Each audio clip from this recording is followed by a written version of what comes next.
Républicains, première question pour vous, Nathalie Mauret. Après ce Conseil national houleux, sont-ils au bord de l'implosion? Non, pas du tout.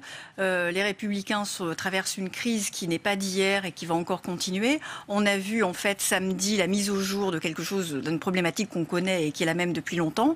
C'est-à-dire qu'il y a une fracture au sein de ce parti sur le positionnement du Front National. C'est d'ailleurs ce qu'a dit Valérie Pécresse, puisque Valérie Pécresse l'a répété dans son discours en disant il y a deux droites. La première qui est progressiste et traditionnaliste est celle qui a voté Macron, et la seconde qui a refusé de se positionner. Donc voilà, on assiste à ce problème-là, à cette fracture-là, qui a eu beaucoup de retentissement lors du Conseil national, ce qui n'est pas forcément bon pour Laurent Wauquiez, mais ça va continuer encore comme ça. Je pense que les gens de cette mouvance-là, Maëlle de Calan, etc., vont la rejoindre. Et vous savez, le parti principal de droite, l'UMP puis les LR, a toujours eu plusieurs tendances. Et voilà, ça continue. Ouais, on pensait cette question réglée pourtant depuis l'émergence des constructifs, Jefferson Desportes. De toute façon, ce dont parlait Nathalie Mauret, oui, ça va durer, et je pense que ça va durer jusqu'aux européennes. Le vrai juge de paix, ce seront les européennes, et c'est là où la cassure définitive sans doute interviendra. Jusque-là, cette vraie fausse cohabitation va se poursuivre, avec d'un côté l'aile plus modérée incarnée par Valérie Pécresse, encore qu'il faut nuancer, parce que c'est un parti associé maintenant avec Libre. Elle n'est plus... Elle est dans les Républicains sans vraiment y être, mais contrairement à Alain Juppé au 2012. On peut être membre de Libre sans adhérer. Voilà, et donc il y a des nuances à apporter. Maintenant, derrière le débat d'idées, il y a aussi une vraie reprise en main de Laurent Wauquiez, de l'appareil des Républicains. Il a évincé un certain nombre de personnalités du bureau politique, et ceux qui font mine de le découvrir aujourd'hui, là, font preuve d'une grande naïveté. On savait que Laurent Wauquiez allait reprendre l'appareil en main, il n'allait pas laisser trop ses adversaires s'exprimer, c'est fait. Donc voilà, il y a une forme de clarification, mais elle n'est pas encore arrivée à son terme. Ça va être difficile de rassembler pour Laurent Wauquiez toutes ces écuries, Laurent de Boissieu. Alors rassembler, il faut voir qui il doit rassembler en fait. Il y en a qui sont partis des Républicains, mais ceux qui partent pour aller nulle part ou aller directement chez Macron dans la majorité présidentielle n'embêtent pas tellement Wauquiez. Le problème pour Wauquiez, c'est s'il y a une autre droite qui arrive à émerger sur un pôle plus modéré. Or on le voit pour l'instant, les sympathisants, les Républicains, en tout cas les militants, les Républicains, sont clairement sur la ligne Wauquiez. En fait, on dit la ligne Wauquiez, mais c'est la ligne théorisée en 2001 par Sarkozy dans son livre Libre, une ligne de droite décomplexée, qui est ensuite incarnée par Copé, par Fillon, qui n'était pas forcément son origine, mais en tout cas ensuite par Fillon, et aujourd'hui par Wauquiez. Donc il s'inscrit dans le courant majoritaire, ce qui est aujourd'hui le parti majoritaire à droite. Continuité dans la ligne de Nicolas Sarkozy, oui, vous diriez ça, Bruno Cottrex? Il y a une filiation, une inspiration Sarkozy chez Laurent Wauquiez qui est extrêmement claire à la fois sur le fond du discours et même d'une certaine manière dans le personnage qu'il essaye progressivement de présenter aux Français, c'est-à-dire effectivement pas de complexe d'être de droite, la droite qui ose être la droite, et même dans sa dimension un petit peu de casseur de code en disant voilà, moi je suis celui qui parle peut-être différemment de la France d'Emmanuel Macron. Donc oui, il y a une très très très claire inspiration Sarkozy chez Laurent Wauquiez. Effectivement, pour suivre ce que disait Laurent, on s'aperçoit quand même que toutes les dernières fois où le peuple de droite a été amené à démocratiquement se présenter. Il a choisi 2012 Copé-Fillon, 2014 le retour de Sarkozy, 2016 Fillon, 2018 Wauquiez. Donc pour le moment, on ne voit pas dans le peuple de droite une claire et forte aspiration à une droite centriste, puisqu'elle a été d'une certaine manière accaparée par la dynamique d'Emmanuel Macron. Et on sait qu'à la primaire, c'est en effet Fillon et Juppé au second tour, mais si on regarde chez les sympathisants LR, d'après OpinionWay, ça aurait été Fillon-Sarkozy. Donc là, la droite Juppé est clairement minoritaire au sein des sympathisants LR, et encore plus au sein des militants LR. Il ne faut pas oublier que Laurent Wauquiez a été élu avec presque 75% des voix. Il a une très forte légitimité chez les militants, chez les adhérents. Donc il est logique qu'il aille aussi dans cette direction-là. Et pourtant, le rassemblement, ça sera la tâche qu'il va devoir accomplir. Je vous propose de le réécouter, il appelle au rassemblement. Je ne laisserai plus les petites chapelles et les querelles d'ego affaiblir notre famille politique.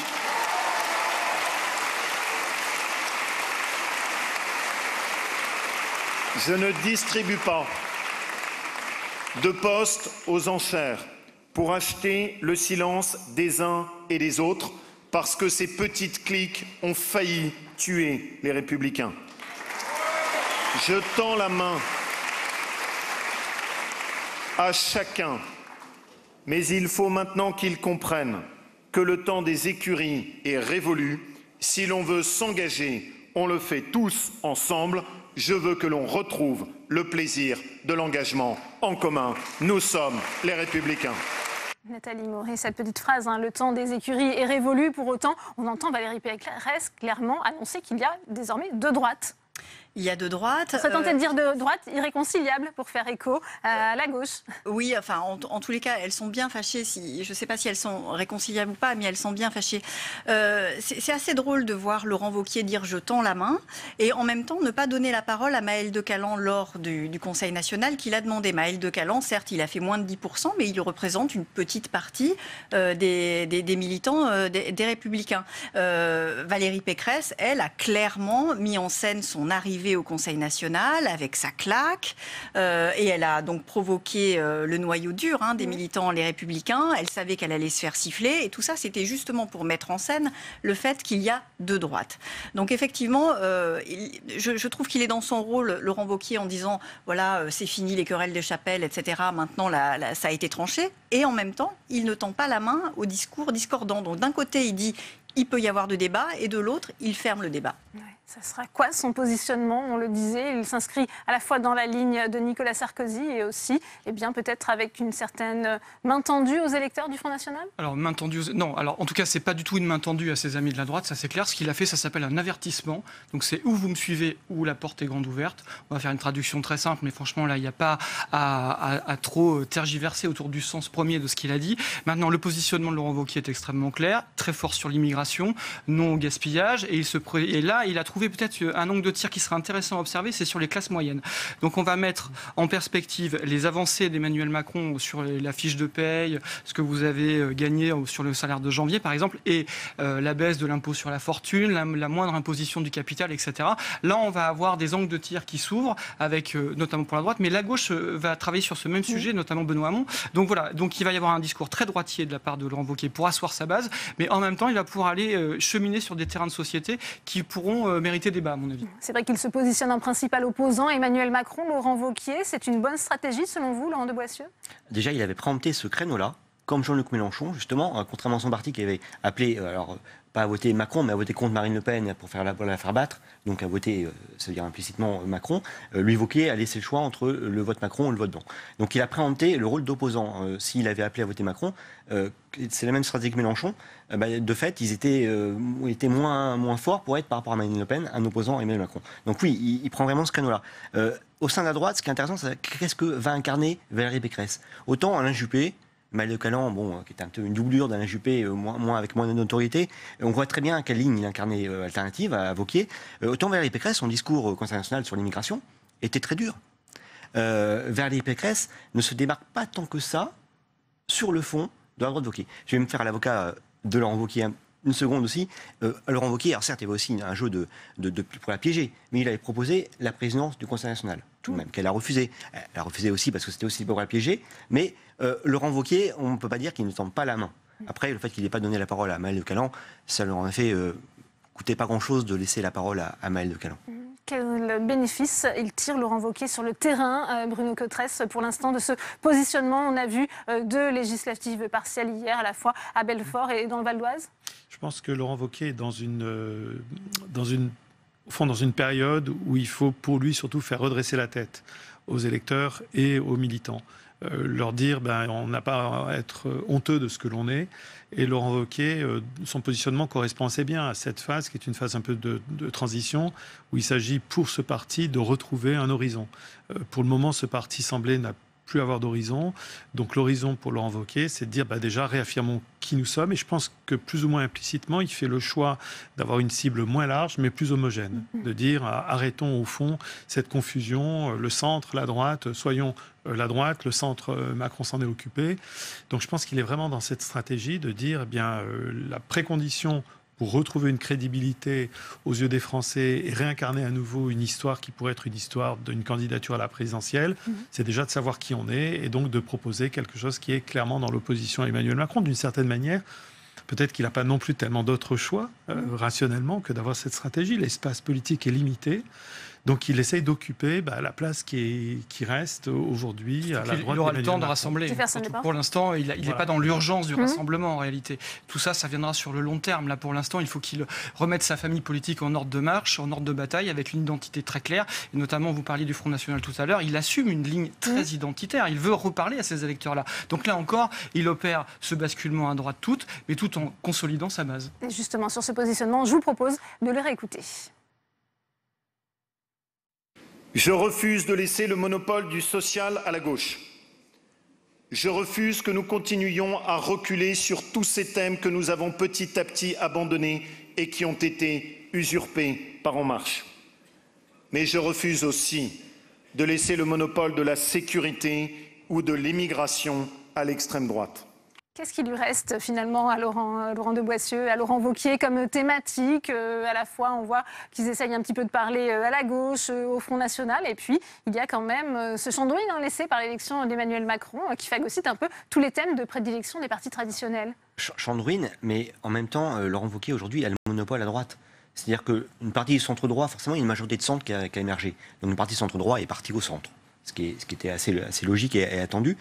Mais sur la droite d'opposition, de gouvernement, Laurent Wauquiez a encore le monopole. Il a un matelas électoral de François Fillon tout de même au premier tour de la présidentielle qui n'est pas négligeable, malgré le contexte difficile. Alors, sur les thématiques, Laurent Wauquiez, on dit souvent qu'il droitise beaucoup son discours. C'est vrai, par exemple, un point très précis, il veut retrouver son été sur des frontières migratoires. Alors là, oui, c'est très clairement une droitisation de Laurent Wauquiez. Mais sur les autres thématiques, il retrouve un peu tout ce que la droite dit sur les quotas d'immigration votés au Parlement, sur réduire le regroupement familial, durcir les conditions de droit du sol. Tout ça, c'est des choses que disaient aussi bien parfois Alain Juppé, mais Nicolas Sarkozy ou François Fillon. Donc parfois, on accole à Laurent Wauquiez en disant qu'il droitise des idées en fait qui étaient défendues par l'ensemble de la droite jusque-là de toute façon. Alors, il n'y a pas que la droite qui est en pleine recomposition, il y a aussi le Parti socialiste. Est-ce que vous diriez qu'il est à l'agonie, Bruno Cotresse ? Alors c'est toujours difficile de prononcer l'acte de décès ou l'état d'agonie d'un parti politique, parce qu'on sait que les partis sont des organisations assez résilientes. Ils arrivent à partir des fois de désastres, à se remettre. Donc je me garderais bien de prononcer l'acte de décès du Parti socialiste. On sait qu'il ne va pas bien. 2,6% à Belfort, des terres ancrées à gauche. C'est plus compliqué pour le Parti socialiste que pour les Républicains, tout simplement parce que le Parti socialiste était encore au pouvoir. Il y a quelques mois, il n'y a même pas un an, le Parti socialiste était au pouvoir. Donc il a beaucoup plus de mal que les Républicains à construire un discours d'opposition, puisqu'on peut sans arrêt leur renvoyer en lui disant « mais pourquoi vous ne l'avez pas fait alors à ce moment-là ?» Donc il faut du temps pour que le Parti socialiste retrouve une crédibilité comme parti d'opposition. Par contre, le courant d'opinion que le Parti socialiste représente, c'est-à-dire une aspiration à de la transformation sociale par la justice, par l'égalité, ça existe toujours dans la société française. Donc il aura à un moment donné, sans aucun doute, ce courant d'opinion du grain à moudre. Alors, quelle forme va prendre la défense de ce grain à moudre? Parti socialiste, tel qu'on le connaît, recomposé, c'est beaucoup trop tôt pour le dire. Ça dépend du congrès, de qui sera le futur premier secrétaire du parti. On sait qu'il y a 4 hommes en lice, Nathalie. Je crains que non. Moi, il y a un chiffre, vous venez de le citer, mais qui m'a absolument effaré hier, c'est les 2,6 à Belfort sur une terre de gauche. Je trouve que c'est très significatif. Ensuite, on parle à l'instant du parti Les Républicains. Il y a toute une nouvelle génération au Parti des Républicains, des jeunes maires qui ont été élus en 2014 et qui incarnent un renouvellement générationnel très fort. On n'a pas la même chose à gauche. Le Parti socialiste n'a pas su renouveler les visages. Regardez les visages des 4 hommes qui sont en lice pour être premiers secrétaires, on les connaît tous. En tous les cas, peut-être pas le grand public beaucoup, mais nous, en tant que journalistes politiques, ce sont des gens qu'on connaît déjà depuis plusieurs législatures. Donc, et on voit dans la petite trentaine de socialistes qui restent à l'Assemblée nationale, ils sont quasiment tous d'anciens élus. Donc là, pour moi, je trouve que c'est une vraie difficulté. Et en plus, ils ont, c'est quand même radicalement, très très important, ils ont des difficultés financières terribles, ce qui est de moins en moins le cas du Parti Les Républicains, qui lui engrange de nouvelles adhésions depuis plus d'un mois. Laurent de Boissieu. LR, on voit très bien que c'est la droite du gouvernement, alors avec des difficultés. Le PS, le problème, c'est de savoir demain ou après-demain, qui sera la gauche du gouvernement. Est-ce que ce sera Macron qui occupera ce terrain-là, finalement, face à la droite LR, ou est-ce que Macron restera un centre et un PS ayant un peu rené de ses cendres occupera ce terrain de la gauche? Mais il y a le danger pour le PS que demain, la gauche du gouvernement, ce soit Macron, soit plus le PS, avec Mélenchon qui engrangerait une gauche critique, bien sûr. Alors justement, Jefferson Desportes. Il y a une question qui est vraiment empoisonnée sur ce congrès du PS, c'est que le Parti socialiste, à l'avenir, il est quoi? Il est adversaire ou partenaire d'Emmanuel Macron? Et c'est ça où il va falloir qu'ils fassent une clarification eux aussi. La droite l'a fait très clairement avec Laurent Wauquiez, c'est un opposant à Emmanuel Macron. Maintenant, et là, il y a quelqu'un qui les attend au tournant, c'est Benoît Hamon, qui lui s'est posé en opposant, dans la position de l'opposant Emmanuel Macron lui aussi. Et si le PS veut devenir un partenaire, éventuellement de génération, ou d'autres forces de gauche, il va falloir qu'il tranche ce débat-là. S'il continue de jouer de la godille, comme il l'a fait jusqu'à présent, ça va être très compliqué. Et de ce point de vue-là, la personnalité de celui qui emportera la mise au congrès d'Aubervilliers sera assez déterminante. Voilà. Maintenant, cette question-là est vraiment essentielle et pour le moins empoisonnée. Alors justement, je vous propose d'écouter Olivier Faure, le député qui était à l'invité de nos confrères de France Inter. Il postule, lui, à ce poste de premier secrétaire du Parti socialiste. On l'écoute. Et j'observe que dans la même soirée, il y avait à la fois les scrutins nationaux, législatifs, où nous avons été écrasés, et puis il y avait un scrutin municipal en Haute-Garonne, à Haute-Rive. Et là, c'est nous qui avons gagné devant, y compris le candidat soutenu par La République En Marche. C'est dire que la tête est malade. C'est incontestable, mais il y a aussi dans les territoires, là où les socialistes montrent ce qu'ils ont de meilleur, là où ils montrent leur utilité, ils font plus que résister. Ils sont ceux qui continuent à orienter la politique. Et donc, j'en tire une conclusion assez simple, c'est qu'il faut que désormais, nous nous appuyions non pas sur ce que nous avons réussi à casser, mais sur ce qui marche encore, et donc nous appuyer sur les territoires, sur celles et ceux qui, au quotidien, font vivre un idéal. Bruno Cotresse, la reconquête par les territoires, la droite disait la même chose il y a quelques mois aussi. Ah oui, on trouve les arguments qu'on peut dans des situations difficiles. Là, le Parti socialiste est dans une situation tellement difficile au plan national que bien sûr, il ne peut que prendre appui ou essayer de prendre appui sur ce qui lui reste, c'est-à-dire ses élus locaux.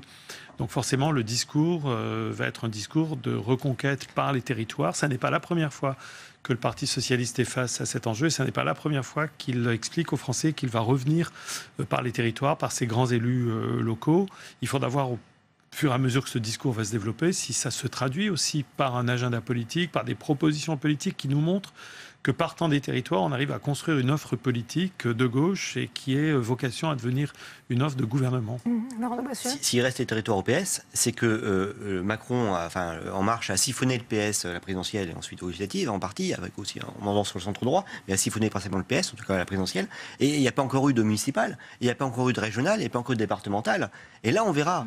Qu'est-ce qui reste au PS ensuite? Que feront les élus locaux PS aujourd'hui? On a même vu les grands maires du PS étaient souvent très très proches de Macron. C'était les plus propres à basculer. On verra ce qu'il en est du PS après ces prochaines échéances locales. Pourtant, ils n'ont pas basculé pour l'instant. Justement, si En Marche attend aussi fortement les municipales, c'est pour gagner des élus locaux, pour s'ancrer dans les territoires. Et ils comptaient bien avoir des renversements d'alliances au fur et à mesure que ce quinquennat se profile et qu'on se rapproche des municipales. Pour l'instant, les élus locaux sont plutôt dans l'attentisme, en tout cas à gauche. Et vous voyez, près de la région Aquitaine, le président Rousset n'a pas encore eu de groupe En Marche constitué. Le président du groupe PS vient de partir. Oui, pour rejoindre Génération, pas pour rejoindre En Marche. Donc ça aussi, c'est un autre signal. Mais ça veut dire que sur les territoires, tous ces élus-là qui pouvaient potentiellement basculer ne l'ont pas fait. Nathalie Moré, le Front National aussi est affaibli par les patriotes de Florian Philippot. On le voit encore, c'est un des enseignements de cette législative partielle dans le territoire de Belfort. Alors, Florian Philippot, il a fait 2%. Donc je pense qu'il, très honnêtement, il a beau dire que c'est pas mal pour un nouveau parti, je pense qu'il est très déçu. Le vrai enseignement, c'est que le Front National, il a fait, de mémoire, j'ai plus le chiffre en tête, mais 7%, ce qui fait moitié moins que ce qu'il avait fait la dernière fois. Et à mon avis, c'est là le vrai enseignement, parce qu'on voit bien que c'est le Parti républicain qui en a profité. Donc ce qui sous-entend que Wauquiez, pour l'instant, sur son positionnement actuel, a plutôt raison. Est-ce que sur le long terme, les patriotes vont siphonner un petit peu de l'électorat des républicains? Moi, j'ai tendance à penser qu'on préfère toujours l'original à la copie. Après, on va voir. C'est une scission plus qualitative que quantitative, même électoralement pour le FN. Bruno Oui, Cotresse. on voit que c'est très difficile quand même pour Florian Philippot, que ça va être très difficile pour lui de retrouver une stature à la hauteur de ses ambitions précédentes. Florian Philippot part de pas grand-chose, il a quand même pas beaucoup de troupes, et il va découvrir à quel point il est difficile, quand on quitte une organisation politique, de reconstruire une image, parce qu'il faut avoir aussi un discours. C'est pas seulement qu'il est connu, que les Français se sont habitués à sa présence dans l'espace politique et médiatique, mais encore faut-il qu'il ait une histoire à raconter, qui soit percutée, qui soit ressentie par les Français comme quelque chose d'intéressant, quelque chose que le Front National ne dit pas. Donc pour l'instant, Florian Philippot, de ce point de vue-là, n'a pas fait encore montre de sa différence. Jefferson Desportes, on a évoqué la situation de ces trois partis. Est-ce qu'elle profite au chef de l'État? Est-ce que La République En Marche tire avantage, bénéfice de ces situations? C'était sa stratégie, c'était d'atomiser, vous l'aviez dit au début de l'émission, d'atomiser les différents partis. Pour l'instant, les partis essaient de réagir, de se recomposer, de remonter la pente. Donc plus ils sont divisés, plus ils peinent, plus ça sert les intérêts du chef de l'État. Maintenant, qui peut croire qu'entre Jean-Luc Mélenchon et Emmanuel Macron, pour ce qui est de la gauche, il n'y a pas un espace. Normalement, il y a un espace, au moins idéologique, programmatique à trouver. Est-ce que ce sera le Parti socialiste? Est-ce que ce sera Benoît Hamon? Ça reste encore à définir. Mais il est clair qu'à cet endroit-là, en tout cas, il y a un espace pour construire quelque chose. Est-ce que les élus, les hommes politiques et les femmes politiques seront assez brillants pour trouver la clé et la réponse à Emmanuel Macron, qui pour l'instant s'en sort plutôt pas mal, même s'il a eu une vraie crise avec les prisons, même s'il est attendu sur d'autres dossiers. Pour l'instant, on est tous constatés que les grandes manifs à laquelle appelait Mélenchon au début septembre n'ont pas prise. Donc voilà, il est encore un peu tôt, la recomposition est en marche, jusqu'où elle ira, on verra. Mais il y a un espace à prendre, c'est clair. Nathalie Morey, sur justement cet aspect, La République En Marche, elle a un boulevard devant elle? Pour l'instant, oui. On voit très bien que le positionnement sur l'axe central de l'échiquier politique était effectivement celui qu'il fallait avoir. Puisque d'un côté, il a bénéficié du discrédit à la fois du Parti Les Républicains et du Parti Socialiste. Et on voit bien qu'il grignote sur les deux électorats. Pour l'instant, au niveau de sa popularité, à part quelques hauts ou quelques bas, objectivement, ça va plutôt bien. Je trouve qu'il traverse assez bien les crises. Là, les prisons, pour l'instant, on voit que la popularité reste à peu près stable. Tout ce qui, normalement, le début d'un quinquennat, c'est quelque chose de très dévastateur pour l'exécutif. Pour l'instant, il s'en sort bien. C'est vrai, vous avez raison, Jefferson, je pense qu'il est encore un peu tôt. Je pense que d'ici la prochaine rentrée, septembre-octobre, on y verra un petit peu plus clair. Oui, il a réussi à mettre fin au clivage traditionnel, Laurent de Boissieu. Qu'est-ce qu'on appelle le clivage traditionnel? Il a mis fin... Droite-gauche. Il a mis fin à la tendance droite-gauche qui s'était imposée en 1970 avec la bipolarisation droite-gauche.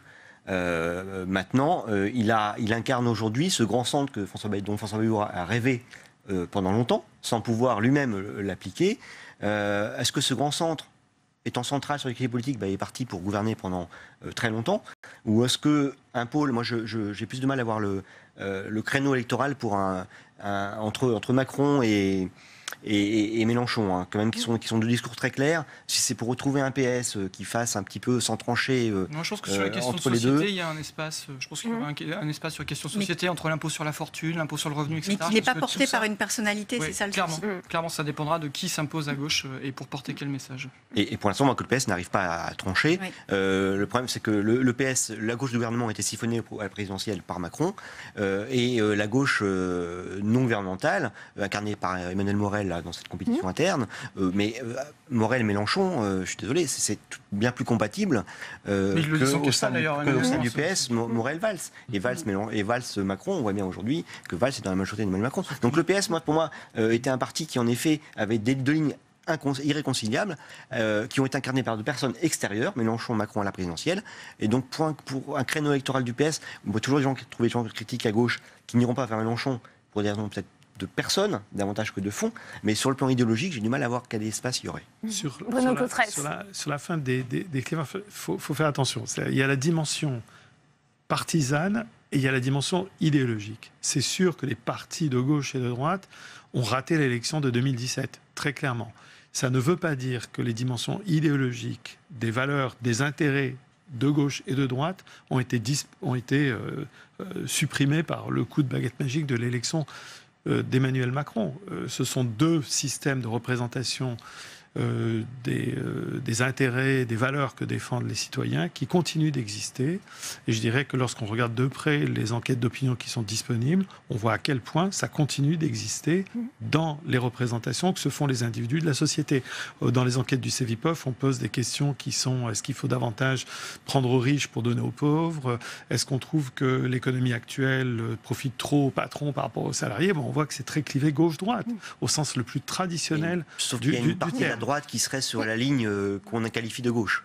Mais prenez le rapport de l'OFCE, 45% des gains des réformes engagées iront aux 5% les plus riches. Mais, ça, c'est un vrai débat. Mais au fur et à mesure... Pour terminer, Bruno Cottras aussi, est-ce qu'il y a toujours de la défiance envers la politique? On voit aussi la faible mobilisation des électeurs ce week-end. Oui, on voit toujours de la défiance dans la politique. Nous publions demain au Cevipof les résultats de notre vague annuelle du baromètre de la confiance politique. Vous en verrez demain tous les résultats. Certains commencent à être disponibles. Et on voit que le climat de défiance que nous observons depuis plusieurs années n'a pas disparu.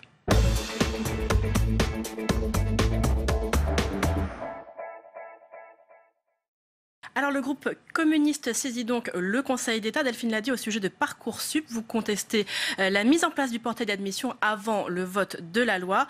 Le gouvernement a mis la charrue avant les bœufs, c'est ce que vous pensez ?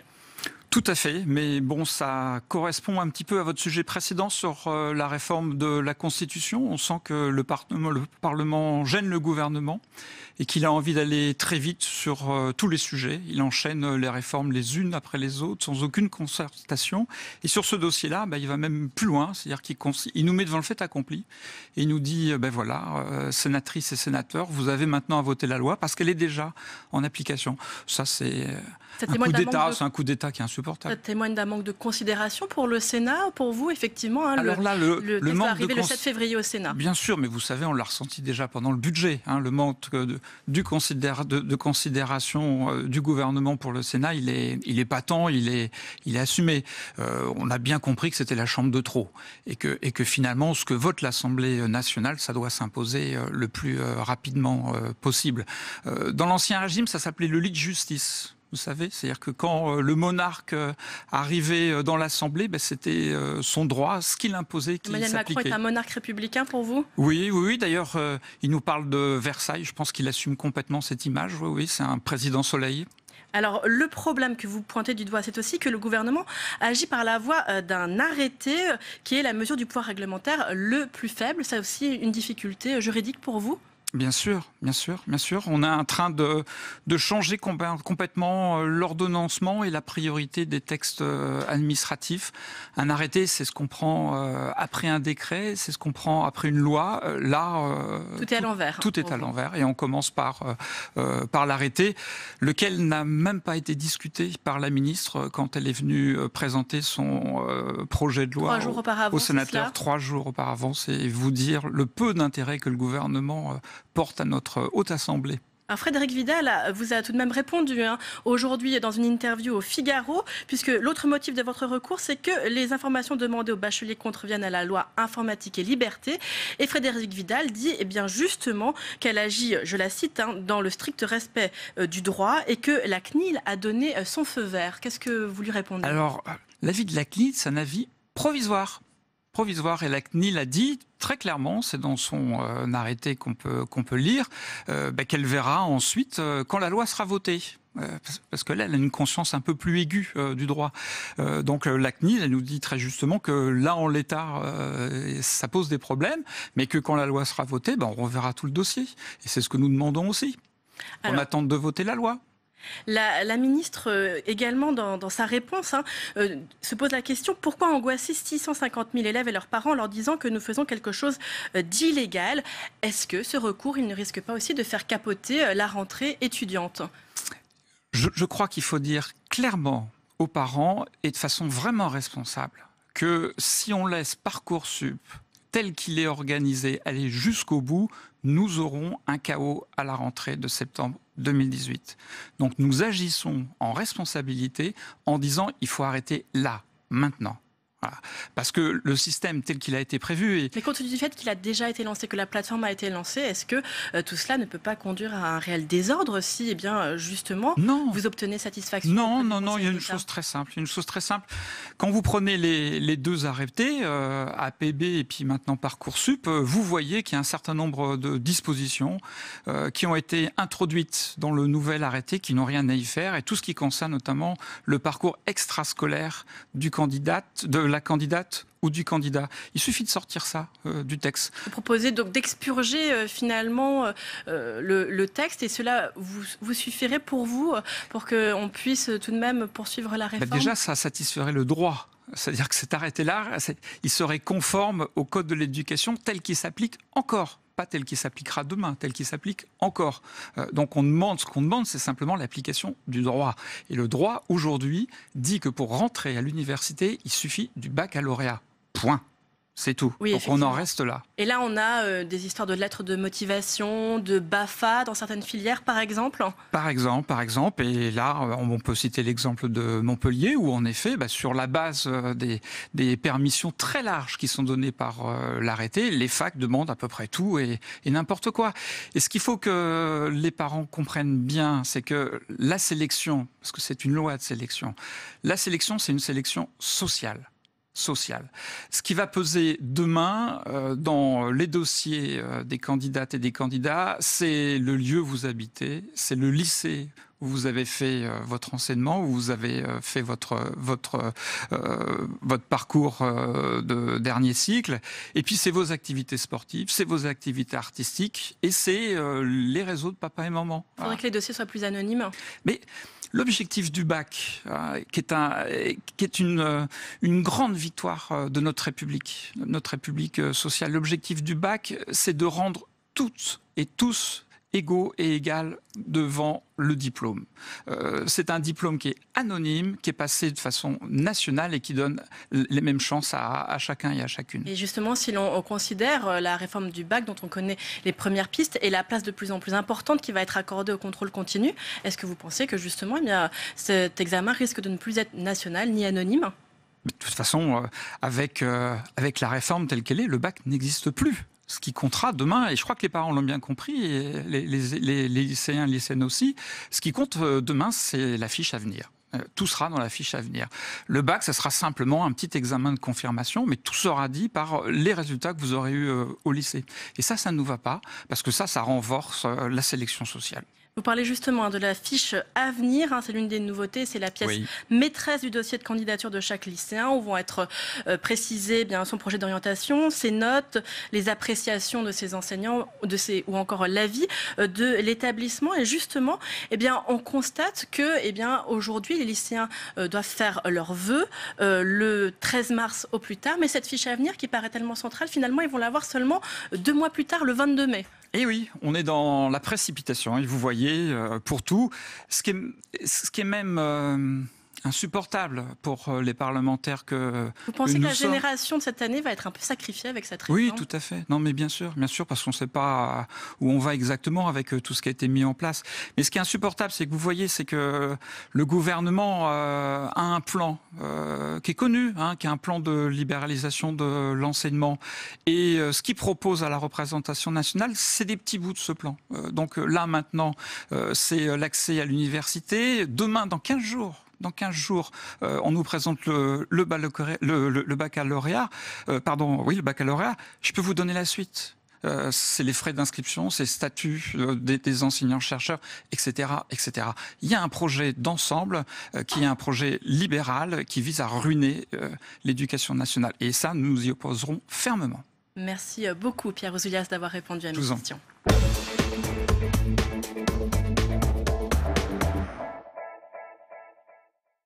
On a vu cette méthode employée par le gouvernement des États généraux de la concertation et finalement ce texte présenté aujourd'hui en Conseil des ministres, est-ce qu'il est à la hauteur des enjeux selon vous ? Non, je le dis très, très nettement et avec déception parce que tout ça pour ça, c'est un peu ce que nous nous disons les uns les autres. Il y avait eu un formidable espoir, il faut le dire, durant les États généraux et il y avait eu aussi un accueil très positif, il faut le dire aussi, de l'intervention d'Emmanuel Macron à Rungis, c'était à mi-parcours des États généraux. Ce qu'on constate aujourd'hui, en lisant les dispositions du projet de loi, c'est qu'on ne tient pas les promesses de ces États généraux. Hélas, parce qu'il y avait beaucoup de propositions, il y avait eu beaucoup d'énergie, beaucoup de travail qui avait été déployé, et on se retrouve avec un texte qui, par certaines dispositions, bien sûr, sera utile. Qu'est-ce qui ne va pas dans ce texte ? Sera utile. Il manque une vraie vision. Je trouve qu'il manque une vraie vision sur l'avenir de notre agriculture et ce que nous voulons en particulier pour notre assiette. Donc la politique que nous voulons pour notre alimentation.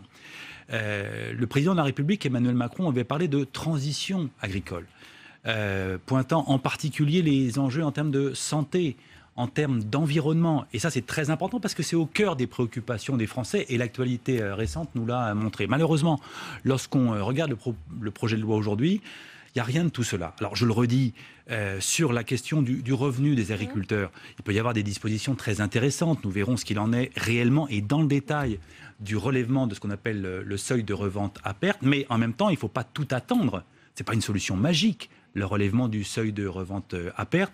Et on sait très bien que le revenu des agriculteurs ne peut pas dépendre uniquement de cette disposition. Il faut, au-delà de tout ça, travailler sur la montée en gamme, il faut travailler sur la régulation des productions au plan européen. Des agriculteurs, peut-être un peu moins à celles des consommateurs. Je ne suis même pas sûr. Non, je ne suis même pas sûr que ça réponde aux attentes des agriculteurs, parce qu'eux-mêmes étaient membres des États généraux, et je pense qu'aujourd'hui, ils partagent la même déception. On va faire agir les autres invités, si vous voulez bien. Daniel Grémillet, comment avez-vous accueilli ce texte?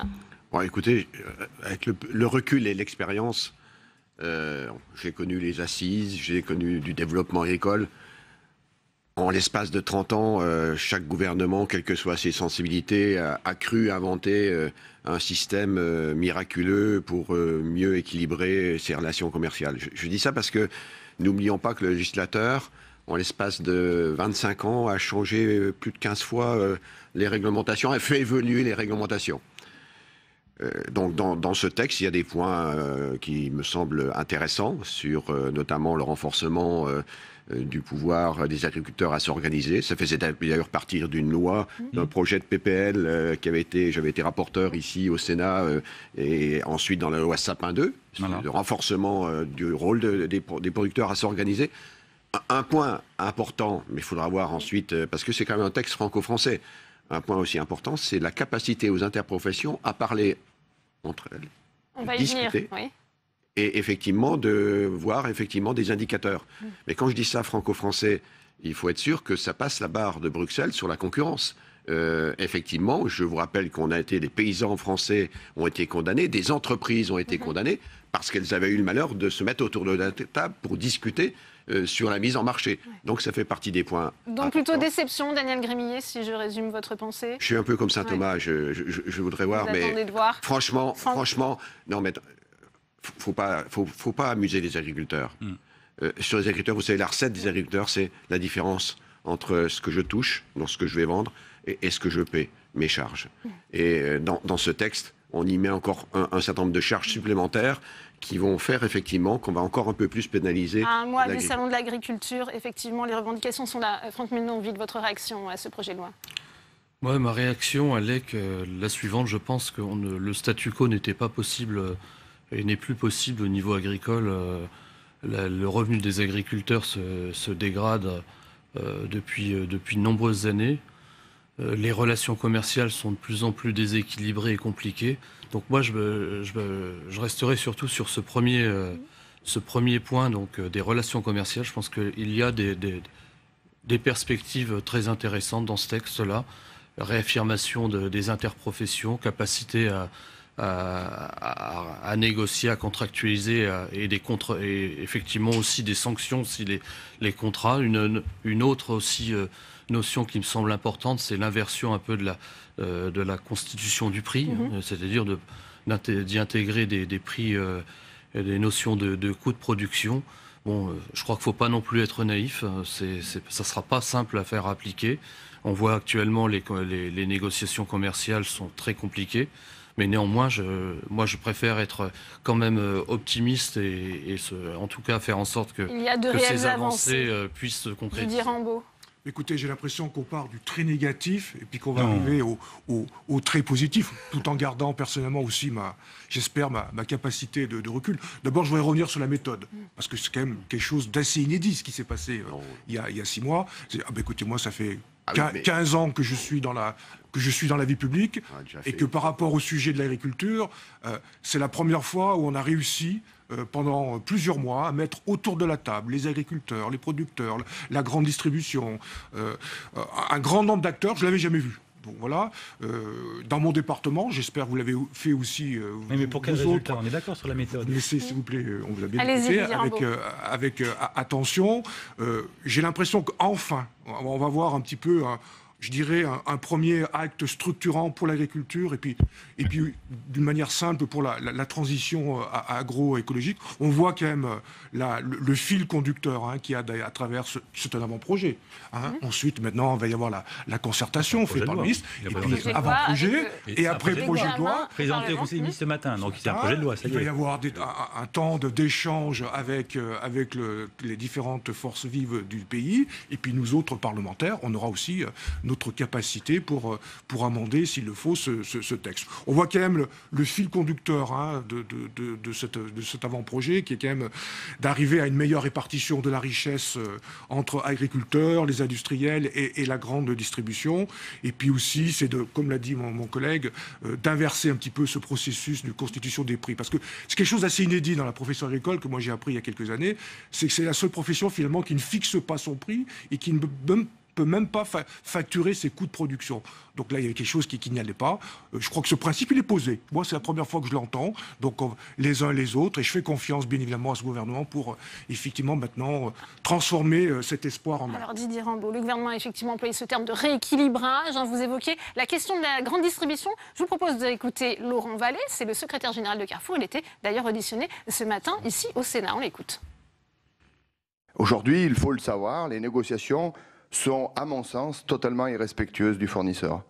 Vous recevez les gens en randonnion, vous les faites patienter pendant des heures avant de les recevoir, vous les compressez sur la totalité des prix et vous les déclassez lorsque ces fournisseurs ne sont pas suffisamment corrects à votre égard sur les prix, en leur disant « vos produits, nous ne les vendrons plus dans chacun de nos magasins ».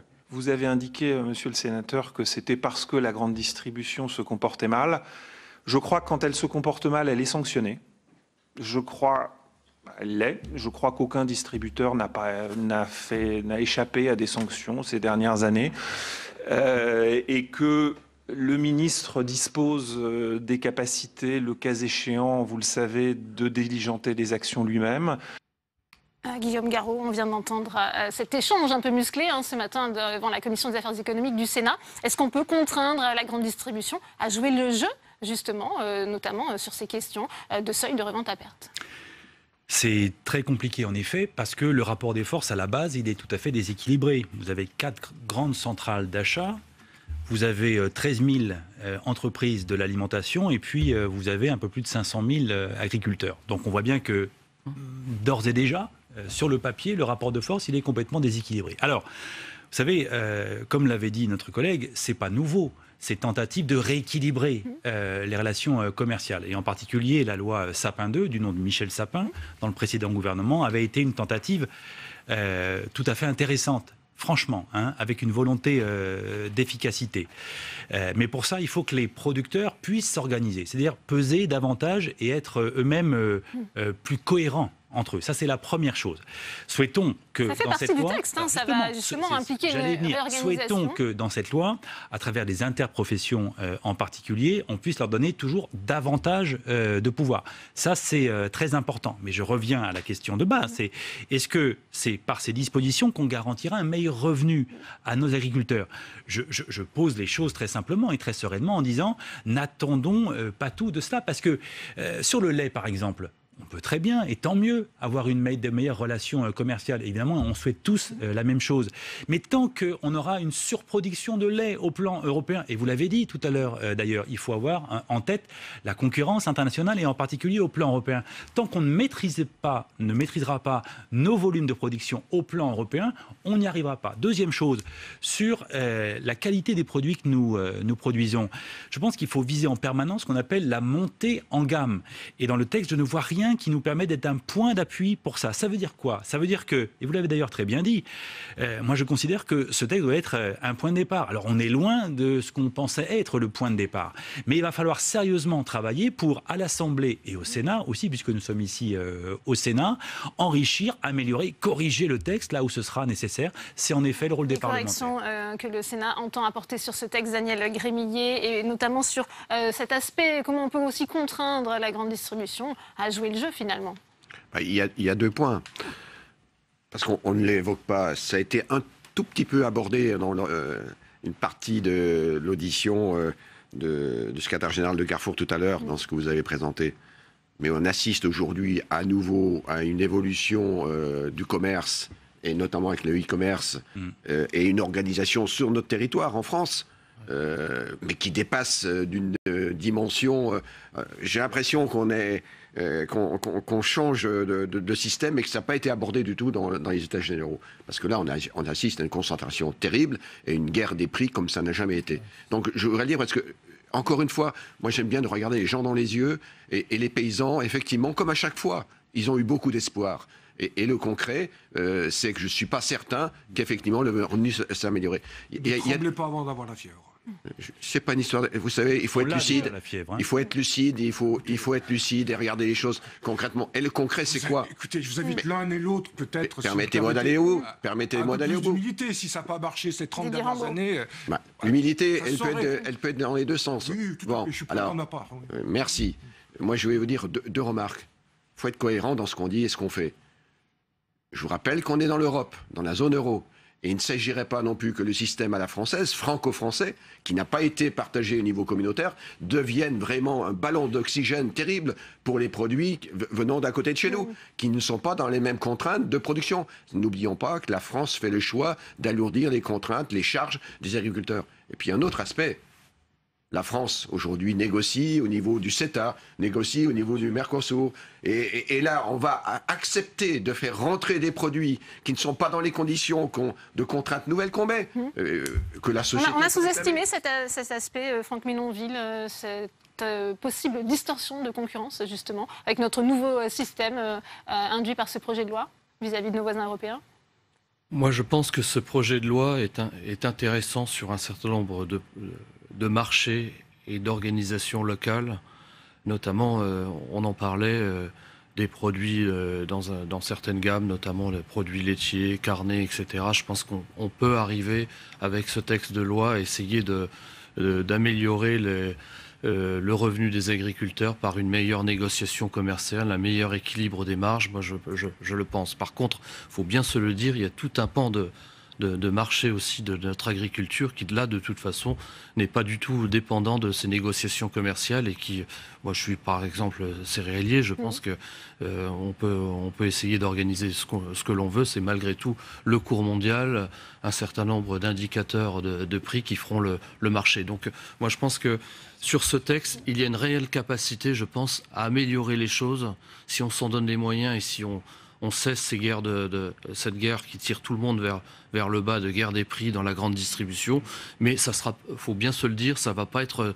bon, là j'avais un chiffre que je voyais ce matin, par exemple, c'est la restauration hors domicile, collective, etc. C'est 7 milliards de repas. Je pense que c'est sur ces 7 milliards de repas, la puissance publique, le législateur peut essayer de tirer un petit peu la montée en gamme et la valorisation des produits agricoles. Mais ça sera, je crois qu'on ne peut pas promettre non plus... Est-ce que les céréaliers sont exclus de ce projet de loi, Didier Rambaud? Non, je ne pense pas que toutes les productions sont concernées. Il y a au moins un consensus entre nous quatre, c'est effectivement ce constat sur ces prix anormalement bas, effectivement, et qui ne donne plus de valeur effectivement à ce qui est produit. Ça, c'est quelque chose. Il fallait renverser cette tendance. Alors, on parlait de la grande distribution. Il y a une proposition très concrète dans ce projet. C'est notamment ce fameux seuil de revente à perte qui va être rehaussé de 10%. Donc, ce sera fini effectivement. C'est quand on rentrait dans un supermarché, vous achetez un produit, vous avez droit à un gratuit. Alors, effectivement, comme deux choses différentes. Ça. Oui, mais il y a l'encadrement des promotions. Il y a aussi le seuil de revente. L'encadrement des promotions. C'est l'encadrement des promotions. C'est deux choses différentes. Deux choses différentes. Voilà, deux choses. Vous me permettez d'enchaîner sur une deuxième mesure. Je crois qu'effectivement, voilà, ce sont des mesures concrètes. Alors effectivement, il y avait cette crainte comme consommateur, parce que voilà, qui était de se dire attention, est-ce qu'on ne va pas monter les consommateurs contre les agriculteurs? Et ben moi, je suis très surpris de voir les premières réactions des citoyens devant ce projet. J'entendais un sondage ce matin. Aujourd'hui, plus de 70% des Français sont prêts à payer plus cher, effectivement, leurs produits, à partir du moment où la retombée ira directement pour le revenu des agriculteurs. Et pourtant, Didier Rambaud, vous évoquiez cette seconde mesure, celle qui concerne l'encadrement des promotions. On a vu ces images dans les supermarchés, Intermarchés, sur les promotions Nutella.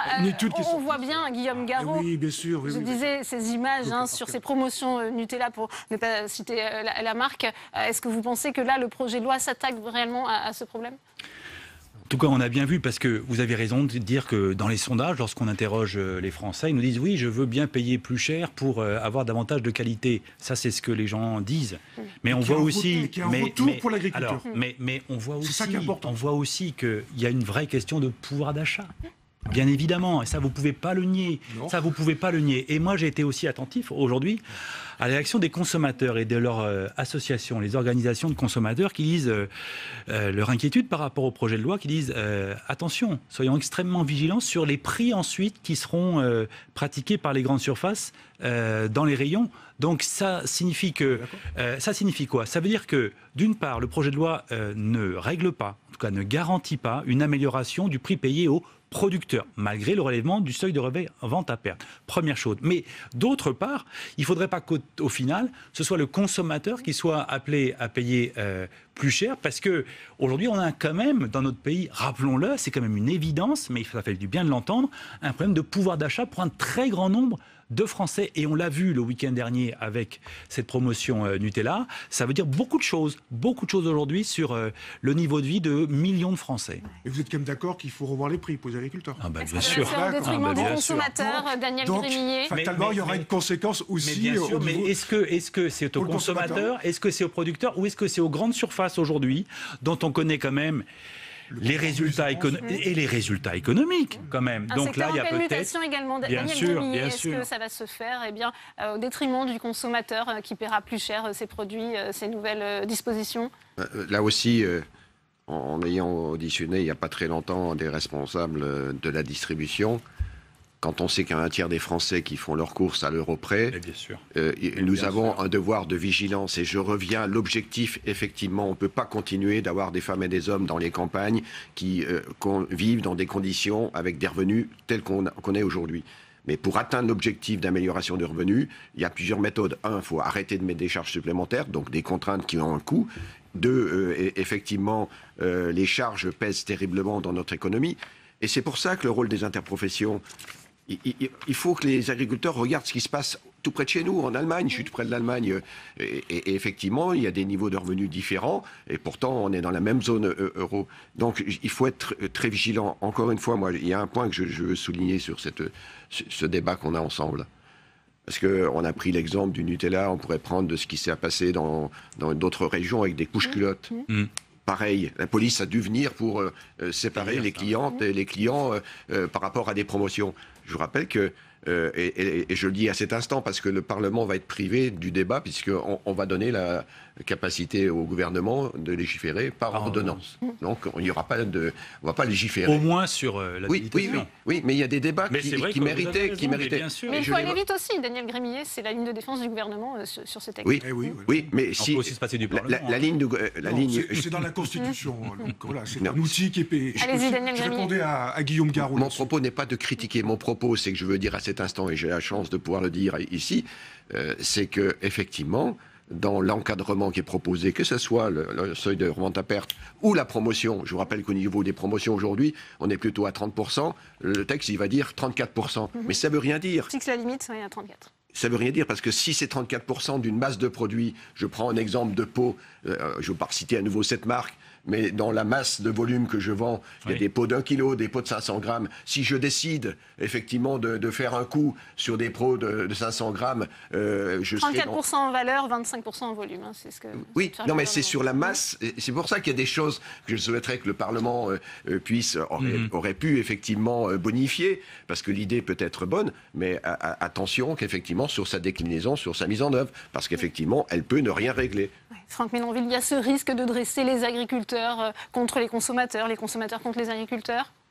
Il y a sans doute ce risque, mais moi je voudrais dire aussi peut-être que le coût de l'alimentation dans le revenu de nos concitoyens a quasiment jamais été aussi bas. Je veux dire, la part qui est donc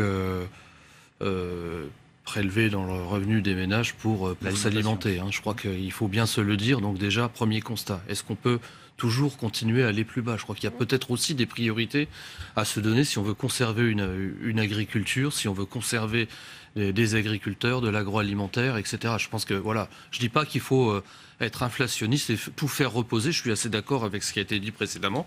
Il faut que ce soit tous les maillons de la chaîne qui fassent cet effort, et notamment, je crois que la grande distribution a des marges de manœuvre pour temporiser cette hausse.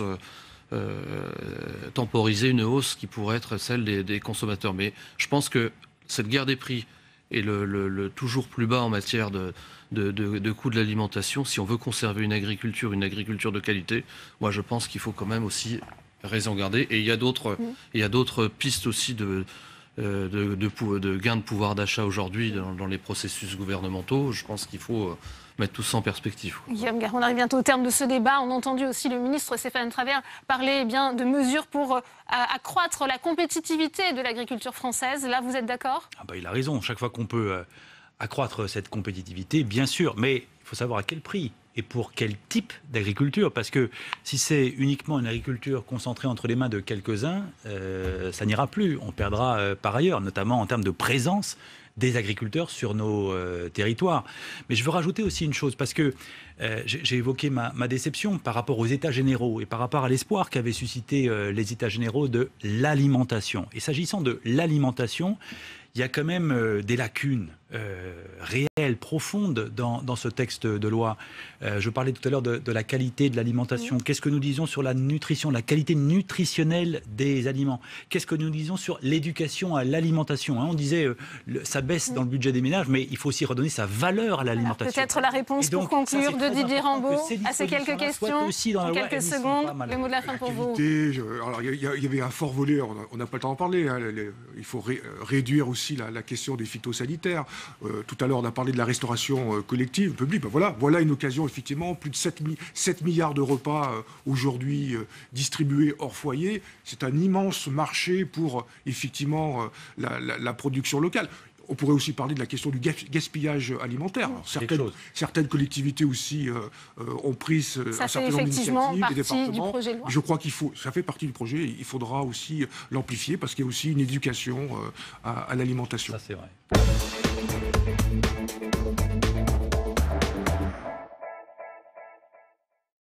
Un débat a lieu en ce moment même en séance au Sénat à votre demande sur cette question des véhicules autonomes. Pourquoi avez-vous choisi d'interpeller le gouvernement sur cette question ? Je pense que c'est un sujet d'avenir, mais d'avenir proche, d'avenir immédiat. En tant que vice-président de l'OPEX aussi, nous avons évoqué ce sujet. Et surtout, on voit là une solution à la transformation de nos zones urbaines, que ce soit Lyon, Paris, Marseille ou Toulouse, dans mon cas, avec le problème du véhicule thermique, je crois qu'il empoisonne la vie au propre et au figuré de nos concitoyens. Et on voit vraiment dans l'avènement du véhicule autonome des navettes une solution écologique pour transformer les centres urbains en trouvant un bon moyen d'articulation. Justement, je crois qu'il faut, Madame Borne, la ministre, le préciser aussi, s'appuyer sur l'existant, les métros, les tramways, etc., et trouver un système d'articulation pour irriguer peut-être les artères et trouver une solution satisfaisante pour tous les habitants dans les centres-villes qui leur éviterait d'avoir recours à un véhicule thermique. Gisèle Jourda, c'est vrai qu'on peut avoir une certaine fascination pour ces véhicules du futur. C'est aussi une solution écologique, ça a été rappelé par Pierre Médevielle. Absolument, c'est une solution donc écologique d'une part, mais surtout une solution pour le mieux vivre de nos concitoyens. Aujourd'hui, on ne peut plus se permettre de vivre donc avec donc des véhicules qui aujourd'hui sont quelque part dépassés et source de pollution. Nous devons de nous tourner vers l'innovation et vers l'avenir.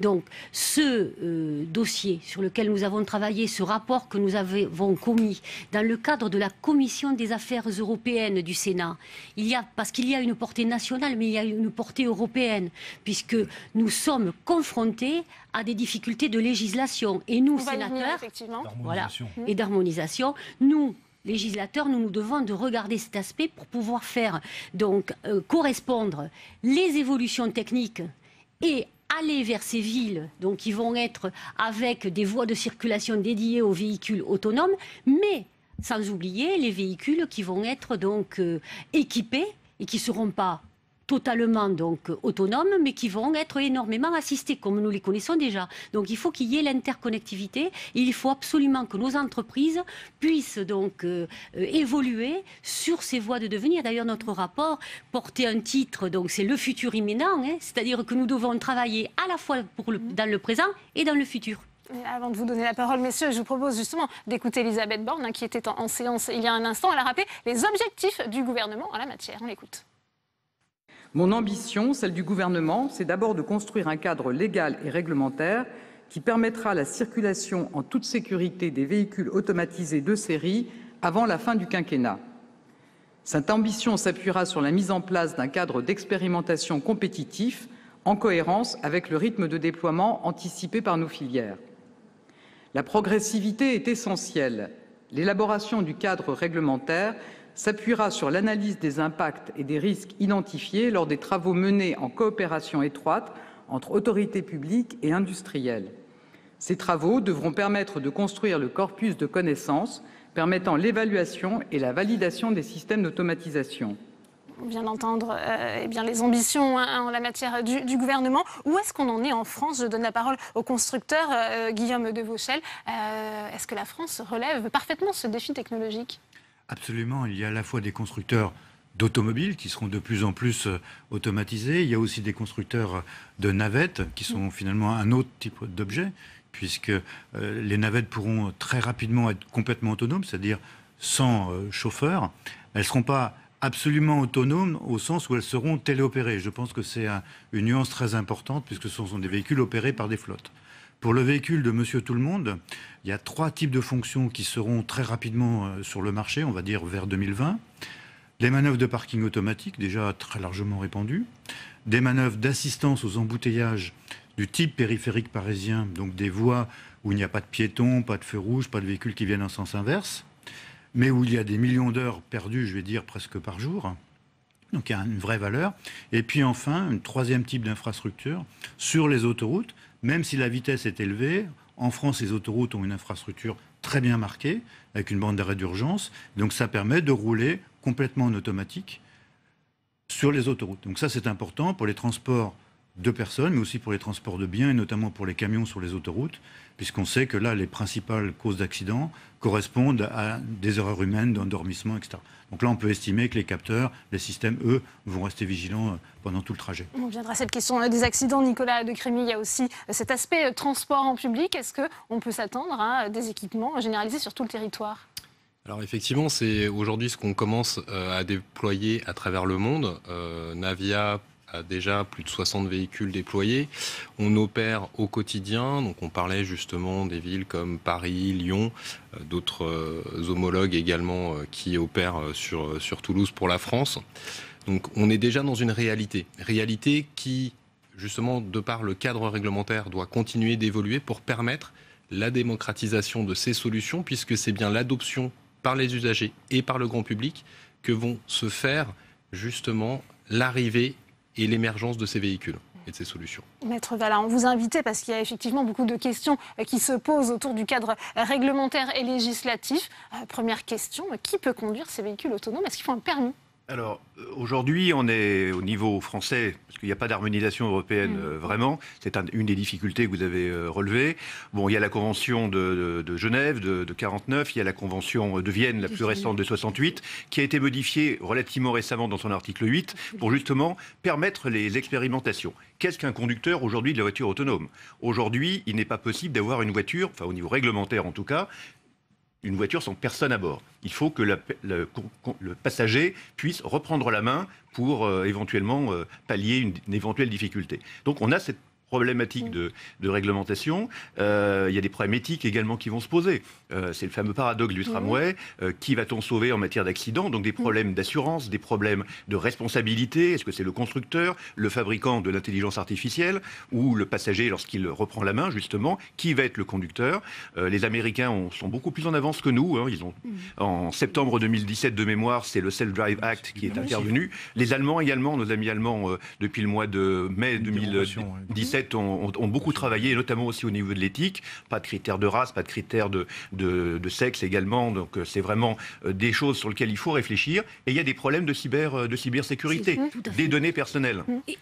Qui est un problème, à mon sens, majeur. Absolument. Parce que là, on ne peut pas aborder les questions, donc, puisque au départ, le véhicule donc, autonome, c'est surtout une protection par rapport à la sécurité routière, pour éviter et limiter le nombre d'accidents. Mais à un certain moment donné, donc, avec des véhicules connectés, des véhicules qui vont donc être en réseau, il faut absolument protéger ces données personnelles, et notre rapport le met bien en valeur. C'est une donnée juridique à laquelle on ne peut pas se démettre. Votre rapport est extrêmement complet et je vous en félicite parce qu'il a vraiment balayé, à mon sens, les problématiques essentielles. Sur les enjeux effectivement sécuritaires, on voit aussi qu'il y a des réticences. Certains doutent de la fiabilité de ces véhicules autonomes. Vous savez, oui, c'est toujours pareil en France. Nous sommes un pays des moines copistes qui refusaient déjà l'imprimerie. Donc rien de nouveau de ce côté, mais l'enjeu, je crois, l'enjeu est majeur. Bon, c'est une course. Valeo, vous le savez, nous avons affaire à des concurrents qui ont beaucoup de moyens, qui vont très vite. Donc je crois qu'il faut, nous aussi, au niveau européen, travailler très rapidement sur ce cadre, être peut-être pas aussi permissif que nos amis américains, mais au moins faire comme les constructeurs allemands qui ont obtenu quand même quelques dérogations par rapport à la Convention de Vienne, qui leur permettent des expérimentations plus poussées que ce qu'on peut faire en France actuellement.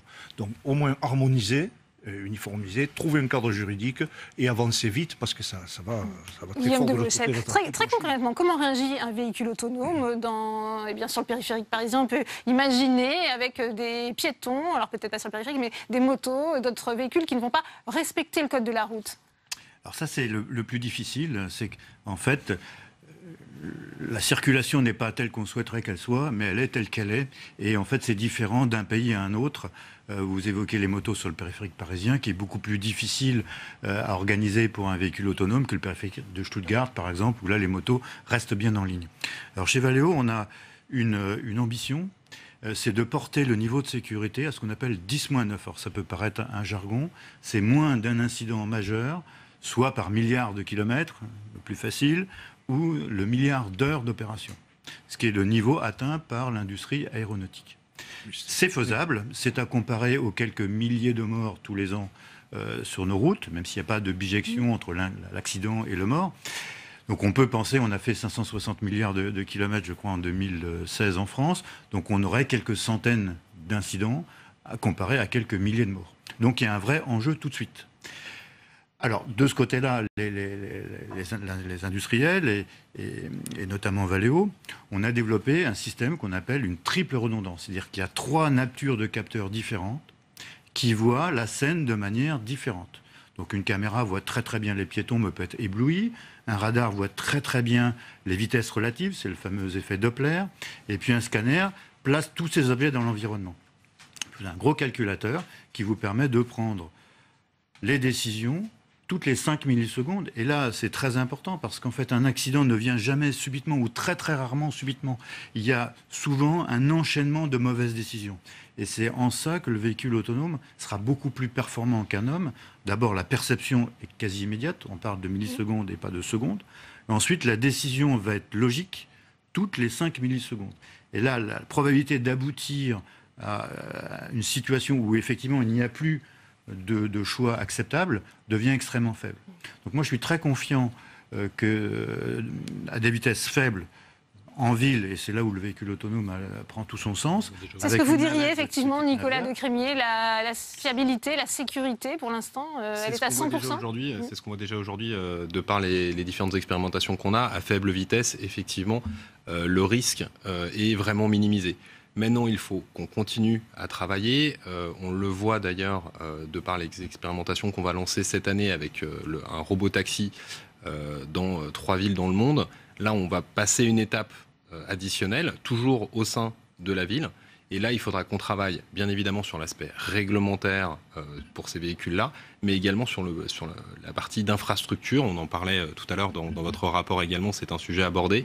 Les infrastructures, puisque les véhicules maintenant doivent pouvoir et sont déjà équipés pour communiquer avec les infrastructures, mais il faut que les infrastructures routières elles-mêmes soient équipées pour communiquer. Voilà, en termes de responsabilité en cas d'accident, où en est-on justement de la législation? Alors, la législation est extrêmement éparse et hétérogène, puisque pour les uns, ça va être plutôt le constructeur qui va être normalement le responsable. Enfin, en France, c'est le conducteur aujourd'hui, ou le gardien. Hein, c'est la loi de 85 qui aujourd'hui s'applique. Mais qui va être le conducteur lorsque c'est l'intelligence artificielle qui va être aux commandes?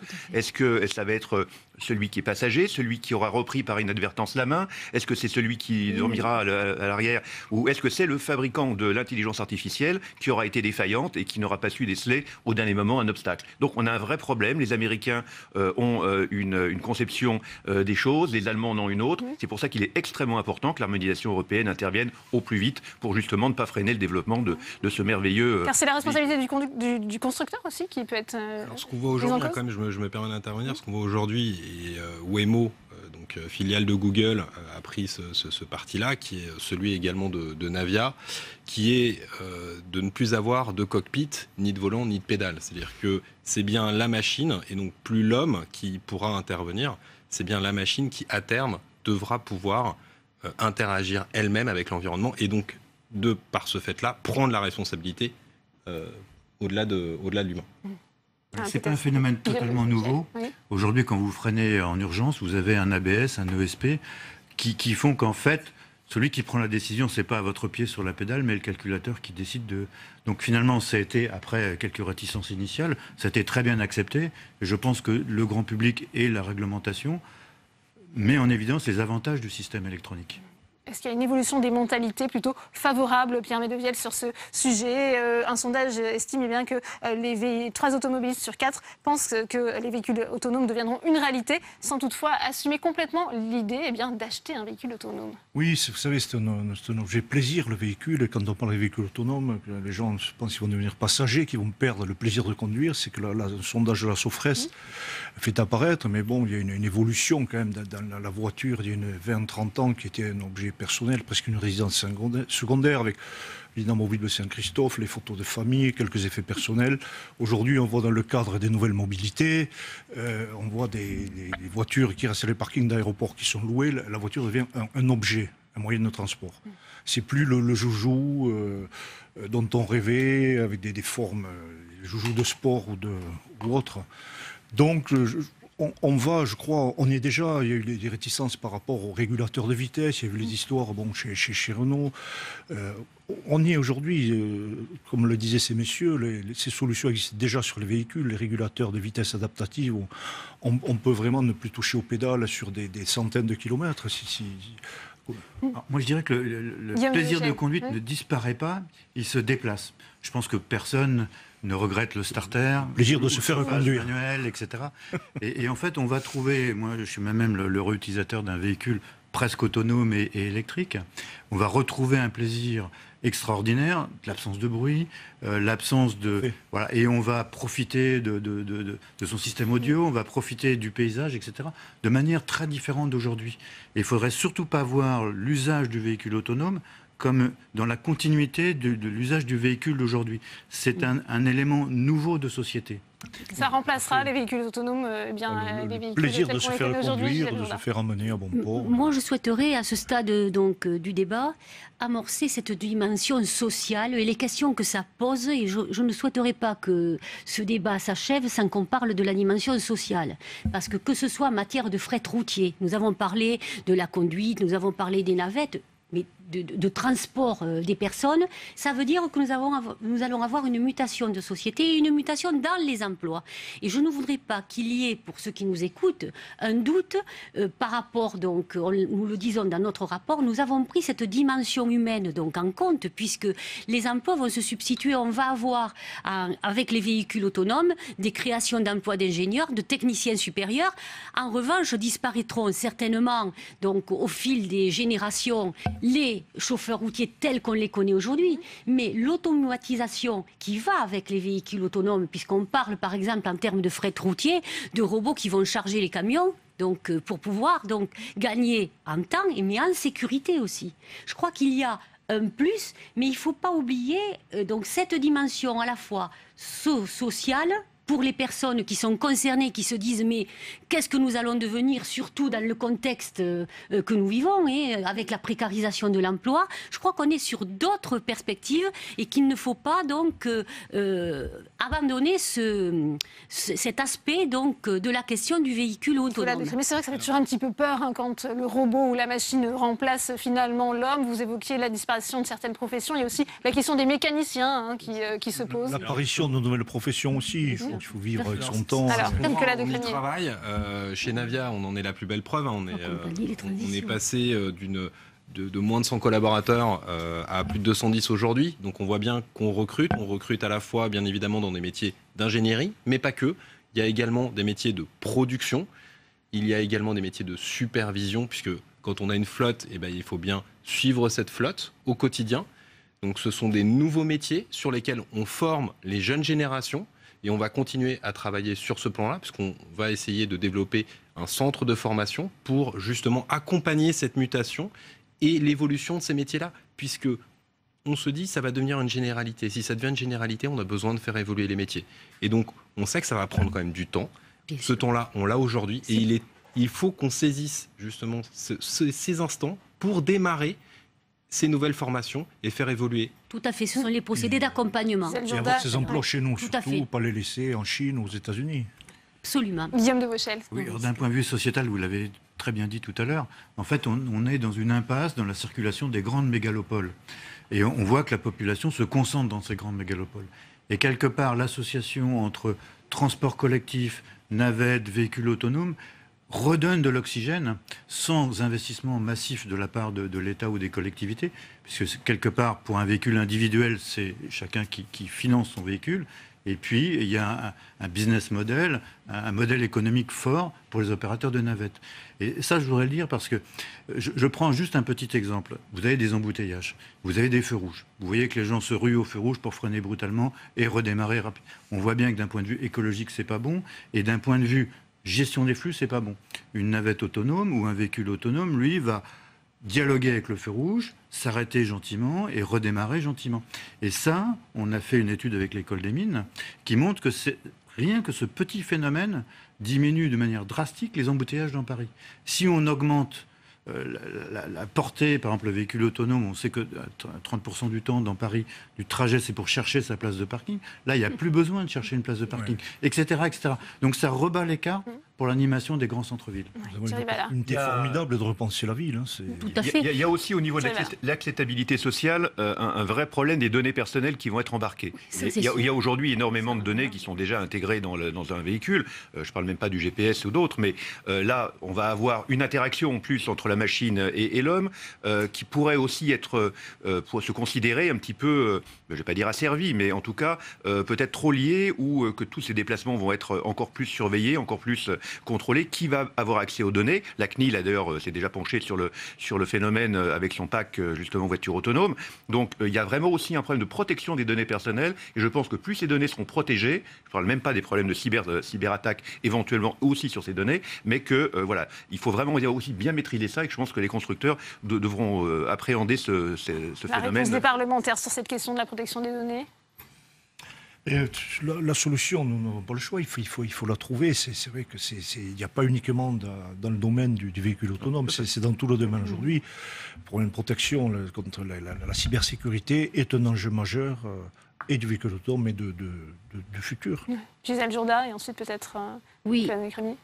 Moi, je pense que, très sincèrement, on a et se pose à nous la problématique immédiate et cette problématique à laquelle nous revenons et que nous exposons avec M. Medevielle, c'est-à-dire l'harmonisation des systèmes législatifs et des législations. Parce qu'à un certain moment donné, on parle des véhicules connectés donc, dans nos villes, dans nos métropoles, mais même dans les villes moyennes. Je vois aujourd'hui, et là c'est pour ça qu'il y a un facteur d'espérance, aujourd'hui il y a des plateformes partagées pour les personnes qui partagent un véhicule pour se déplacer. Mais un jour ils partageront, ils prendront une navette donc autonome. Mais je crois plus que jamais qu'en matière de protection des données, qui est un problème sur lequel la Commission des affaires européennes se penche énormément, mais pour lesquels on n'a pas les solutions immédiates, puisqu'il faut passer... C'est vraiment une problématique qui est aujourd'hui très difficile d'accès. Parce qu'en fait, il y a une jungle de textes et puis on ne sait pas trop comment harmoniser les choses. À nous d'avoir la volonté européenne.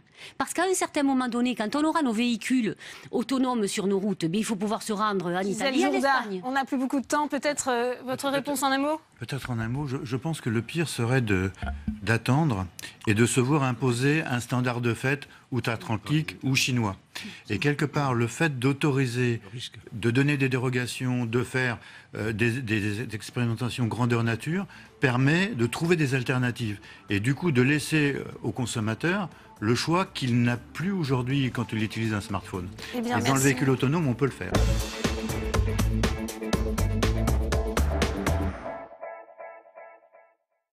Ma question s'adresse à Madame la ministre de la Santé. Vous avez déjà répondu à plusieurs questions de collègues députés mardi ou sénateurs aujourd'hui même sur la situation dans les EHPAD. Vous nous avez tout à l'heure parlé d'anticipation. Alors peut-on parler d'anticipation lorsqu'on se trouve aujourd'hui dans une situation qui n'est tout simplement pas tenable dans de très nombreux établissements et qui ne peuvent attendre les rapports et autres missions que vous venez de lancer, mais pour lesquels il faut des engagements clairs et inscrits dans le court, moyen et long terme. Le sous-effectif des personnels génère un mal-être profond et un taux d'accident du travail inacceptable. Et aujourd'hui, vous voulez conditionner un bonus en exigeant un travail supplémentaire aux soignants pour prévenir la dépendance des résidents ? Mais que faisons-nous, que faites-vous aujourd'hui pour la prévention des risques professionnels pour les soignants dans les EHPAD ? Vous venez de nous en parler comme une de vos préoccupations. Un plan d'urgence est absolument indispensable. Il faut également garantir plus de personnel dans les EHPAD très rapidement. Pour cela, nous vous demandons de vous engager sur l'ensemble des emplois aidés, qu'ils soient maintenus, renouvelés, comme d'ailleurs les députés de La République En Marche le demandaient dans leur rapport en septembre. Nous vous demandons aussi de vous engager sur un budget d'ampleur, court, moyen, long terme, pour que les personnels, dans les situations actuelles très difficiles, puissent se projeter dans un avenir pas trop long pour revenir à une situation normale, pour prendre soin de nos aînés. Pour vous répondre, la parole est à Madame Agnès Buzyn, ministre des Solidarités et de la Santé. Monsieur le sénateur, Mesdames et Messieurs les sénateurs, Madame la sénatrice Taillé-Polian, vous m'interrogez sur le manque d'anticipation. Comment dire ? Donc, pendant que vous étiez au pouvoir, j'étais dans les établissements de santé et j'aurais aimé que ces choses soient anticipées. Mais je vais quand même vous répondre. Donc nous avons effectivement anticipé dès notre arrivée au pouvoir, voyant la dégradation de la situation dans les EHPAD. Nous avons effectivement alloué des moyens nécessaires aux soins. Nous avons renforcé les postes d'infirmières de nuit. Nous allons équiper tous les EHPAD en télémédecine. Nous avons évidemment proposé des plans d'action spécifiques pour les EHPAD en difficulté. Je vais peut-être vous les énoncer. Nous avons prévu de solliciter l'Agence nationale d'appui à la performance pour qu'elle vienne travailler auprès des EHPAD en difficulté pour les aider à se restructurer. Nous allons travailler avec les conseils départementaux pour identifier les EHPAD les plus en difficulté. Nous travaillons sur la qualité de vie au travail et avons mis en place un comité de suivi de la réforme, un comité pour la qualité de vie au travail qui travaille depuis le mois de septembre à nous faire des propositions pour l'évolution des carrières, notamment des aides-soignantes. Nous avons prévu des enquêtes de satisfaction auprès des EHPAD et je saisis la Haute Autorité de Santé pour qu'elle me fasse des propositions afin de mener ces enquêtes de satisfaction et nous travaillons sur la bientraitance des personnes âgées. Donc je crois qu'effectivement, en 8 mois, nous avons un peu plus anticipé que vous en 5 ans. Je vous remercie.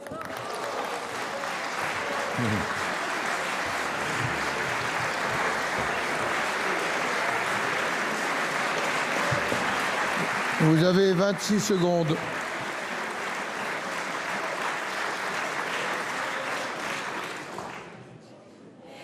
Eh bien, moi, je voudrais rendre hommage à ce qui a été fait dans le gouvernement précédent parce que ce sont 700 millions d'euros, oui, 700 millions d'euros qui ont été mis sur la table pour accompagner le vieillissement dans notre société. 700 millions d'euros. Alors faites-en autant dans une situation où les finances publiques sont bien supérieures et où vous préférez mettre des milliards d'euros sur les prélèvements fiscaux des plus riches. Ma question s'adresse à Monsieur le ministre de l'Intérieur, ministre d'État. Vous avez annoncé le 9 janvier dernier la mise en place d'une limitation de vitesse à 80 km/h sur le réseau secondaire à compter du 1er juillet prochain. Comme vous le savez, le Sénat a constitué un groupe de travail sur le sujet, groupe auquel j'aurai plaisir à participer.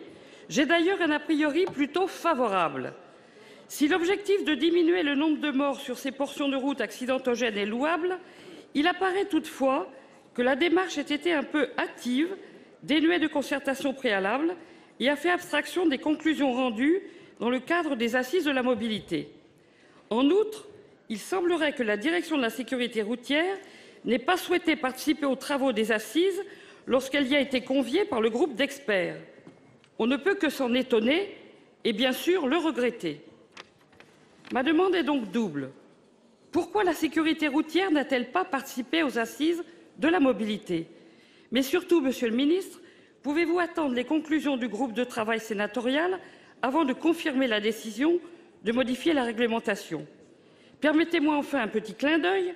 Dans son discours de vœux ce mardi, le président de la République a longuement insisté sur l'importance des évaluations ex ante dans le cadre de l'action publique. Il serait quand même paradoxal que son gouvernement ne respecte pas cette ligne de conduite. Je vous remercie et je vous propose de prendre rapidement date pour que nous puissions venir vous exposer les conclusions de nos travaux. Je vous remercie. Pour vous répondre, la parole est à Monsieur le Premier ministre. Monsieur le Président, Mesdames et Messieurs les sénateurs, Madame la sénatrice, vous m'interrogez sur la décision que j'ai annoncée de faire passer la limite de vitesse sur les routes bidirectionnelles sans séparateur central de 90 à 80 km/h. J'avais parfaitement conscience, je l'ai indiqué dès que j'ai évoqué cette mesure, et ensuite à nouveau au moment où je l'ai annoncé, j'avais parfaitement conscience que cette mesure susciterait une impopularité notoire pour celui qui en prendrait la charge, mais plus que cela encore, car au fond ça n'est pas essentiel, du scepticisme, peut-être de l'incompréhension, une forme d'agacement et aussi, parfois, mais ça n'était pas dans le ton de votre question, de la colère. Avant de vous répondre sur la forme, le sujet est suffisamment compliqué et sérieux, vous le savez, pour que je me permette de redonner quelques chiffres. Je les donne parce qu'ils sont tombés aujourd'hui de façon définitive pour l'année 2017. Au cours de l'année 2017, Madame la sénatrice, c'est très exactement 3 693 personnes qui ont trouvé la mort sur les routes françaises. 3 693, c'est le chiffre métropole plus outre-mer, car pendant très longtemps, vous le savez sans doute si ce sujet vous intéresse, il avait été décidé, pour des raisons que j'ignore, de communiquer sur la seule France métropolitaine en omettant les tués sur la route en outre-mer pour des raisons que je ne m'explique pas. 3 693 au total. 77 476 blessés, dont plus de 25 000 blessés graves, ce que l'on appelle parfois les blessés à vie. Dans le Rhône, votre département, Madame la sénatrice, au cours de l'année 2017, ce sont 58 personnes qui ont trouvé la mort et 2735 qui ont été blessés. C'est un peu moins de morts que pour l'année 2016, 3. Mais c'est 10% de blessés en plus. 10% de blessés en plus. Le coût humain est considérable. Le coût individuel, familial est considérable. Le coût collectif, et pardon d'évoquer des chiffres qui sont cette fois-ci des chiffres budgétaires, car ils sont au fond peu de choses par rapport au coût humain et individuel. Mais enfin, néanmoins, indiquons-les quand même. On estime, ça dépend des façons de calculer, qu'il y a entre 32 et 40 milliards d'euros de préjudices annuels liés à la surmortalité sur les routes. C'est énorme. Ce n'est pas le sujet de la limitation, mais c'est énorme, il faut le prendre en compte. Ces chiffres sont trop importants, trop nombreux. Et je ne veux pas que nous nous y habituions. Personne ne s'y habitue, bien sûr. Mais lorsqu'ils se multiplient, lorsqu'année après année, les résultats sont mauvais, certains finissent par se dire « c'est la fatalité ». Je ne crois pas à cette fatalité. Je pense que nous pouvons réduire le nombre de morts et le nombre de blessés sur les routes en France. Et c'est l'objectif. Et j'entends un sénateur qui, sur ma gauche, m'indique qu'il faut mettre de l'argent sur les routes. Vous avez raison, monsieur le sénateur, il faut mettre de l'argent sur les routes. Mais 92% des accidents de la route ne sont pas liés à l'état des routes. Ils sont liés au comportement humain et à la vitesse. 92%. Pourquoi les chiffres vous inquiètent-ils? Ces chiffres existent. Ils sont là. La vitesse est systématiquement un facteur aggravant.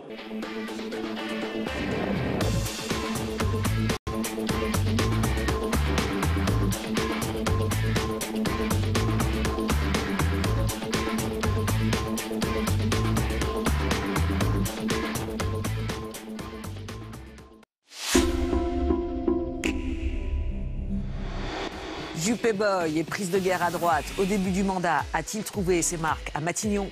Existe-t-il aujourd'hui à côté du président?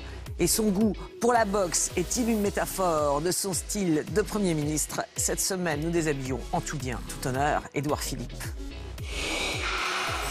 Déshabillons-les, demain à 15h sur Public Sénat.